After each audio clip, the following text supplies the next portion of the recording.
Kecelakaan lalu lintas kembali terjadi di jalur Poros Pantura Lamongan, tepatnya di Desa Talun, Kecamatan Sukodadi, Lamongan. Kali ini kecelakaan menimpa sebuah bus jurusan Surabaya-Semarang. Bahkan kerasnya kecelakaan menyebabkan bodi bus yang dikemudikan Solihin rusak parah pada bagian depan lantaran menabrak sebuah tiang papan reklame dan sebuah warung. Selain menyebabkan kerusakan bodi bus, kecelakaan juga meluluh lantakan warung. Beruntung warung dalam keadaan sepi. 6 orang tercatat mengalami luka termasuk sopir, kernet, dan penumpang bus. Ke-6 korban langsung dievakuasi ke rumah sakit terdekat untuk menjalani perawatan medis. Aibtu Vivin, petugas Lantas Polres Lamongan mengatakan dari keterangan saksi di lokasi kejadian, kecelakaan terjadi saat bus yang dikemudikan oleh Solihin melaju dengan kencang dari arah timur menuju barat.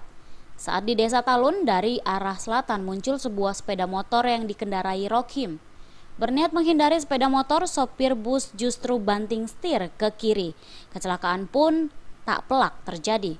Untuk kronologis sementara dari keterangan para saksi bahwa bus tersebut dari arah timur menghindari sepeda motor yang dari arah itu juga membawa kayak muatan lonjot, oleng ke kanan, akhirnya busnya menghindari langsung menabrak baliho tersebut. Sementara untuk korban hanya dari pihak pengemudi bis dan penumpang di situ. Untuk mengetahui secara pasti penyebab kecelakaan, petugas Lantas Polres Lamongan juga memeriksa sopir dan kernet bus serta saksi kejadian. Kecelakaan ini membuat arus lalu lintas Lamongan Babat sempat tersendat lantaran pengguna jalan memperlambat laju kendaraannya guna melihat terjadinya kecelakaan. Dari Lamongan, Jawa Timur, Muhammad Basyoir melaporkan.